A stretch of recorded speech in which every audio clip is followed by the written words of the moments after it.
So welcome to Geek Sluts Reviews with Niki and Matt. Hello.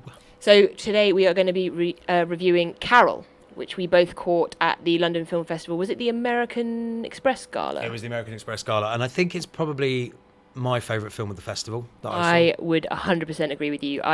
We saw this about just over a week ago, and I've thought about it pretty much every single day since. Absolutely. It's directed by Todd Haynes, who directed Far From Heaven, the movie with Julianne Moore a few years ago. He also directed Happiness, which is a great movie. He directed the Bob Dylan biopic that Kate Blanchett was nominated for an Oscar for. This is set in the 50s. It's based on the Patricia Highsmith novel, The Price of Salt. And it's about a young woman in New York in the 50s, played by Rooney Mara, called Therese Bellevet, who works in a department store. She's kind of bored and disillusioned. She's got a boyfriend. She doesn't seem particularly happy, has an interest in photography. You can see there's this kind of creative, artistic aspect to the character that's desperate to break out. And in one day when it's during Christmas, and one day she's working in the department store, and a very glamorous older woman enters the store, played by Kate Blanchett, who buys something from her and, you know, deliberately, we would say, leaves her gloves there, so Therese kind of has to contact her. And from there, they build a kind of very slow-burning relationship where the two women sort of circle each other at first and then build a friendship that then evolves into something more. And then you find out that Kate Blanchett's character is married or going through separation proceedings, and they've got a young daughter, and you find out that this isn't the first time that the character Carol has had a relationship with a woman. And it's really about their journey and how they deal with that. And what I absolutely loved about the film is the chemistry and the sexual tension between Rooney Mara and Kate Blanchett. It literally just bursts off the screen, and you're kind of really captivated by them on screen, watching them. It was absolutely brilliant, and I thought they did it really well. I agree. I think there's a real believable chemistry between them that isn't over-egged.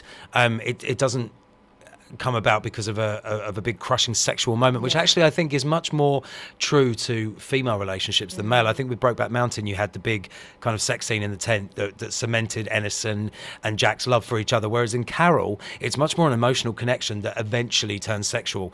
It takes a while for the sexual element to come in, and I really liked that because they were building their friendship, and they were kind of the way they touched each other in the way that was like so magnetic and so electric. It was great, but subtle and intimate. Definitely. It was subtle and intimate, but you could just see from the glances, the looks they gave each other, that they were really starting to care for each other. And when they are sort of separated, you can kind of see their anxiety, and it's a kind of coming of age story for Therese Rooney Mara's character, because she's in a relationship, but she's kind of sexually maybe not frustrated, but not satisfied with that.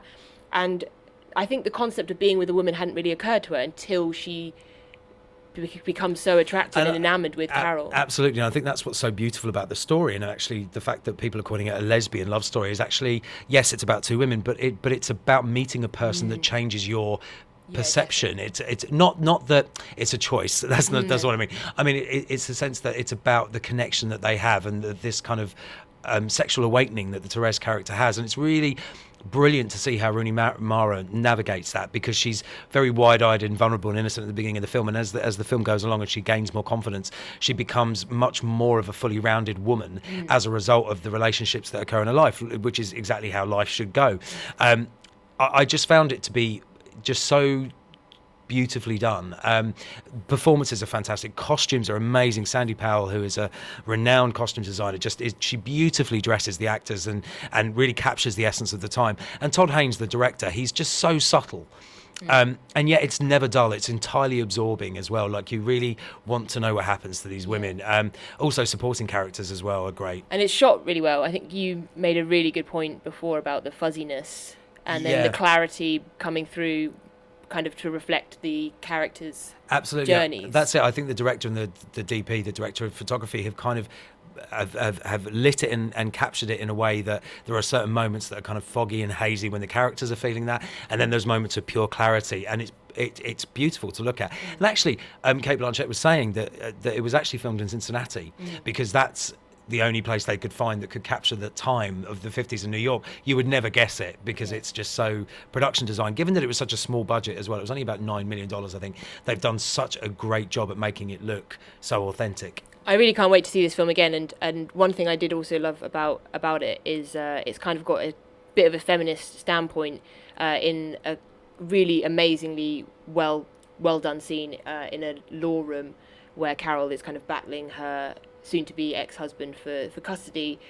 She's kind of being forced to see a psychotherapist for her, her gayness, I guess. And she kind of stands up and she's like, actually, I don't want to compromise myself anymore.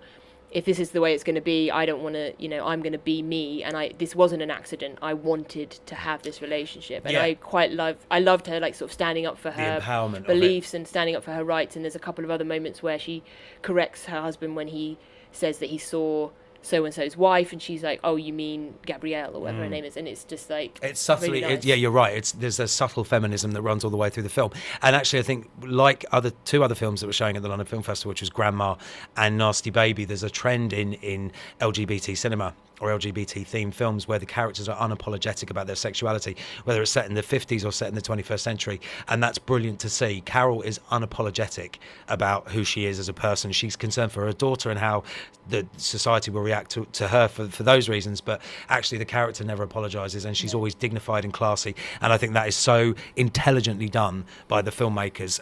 For me, it's a big 5 stars for Carol. I always say I never like to give 5 stars. It means a film is perfect, but I really did love this film, so I think I am going to go 5 stars too. There you go. Love it.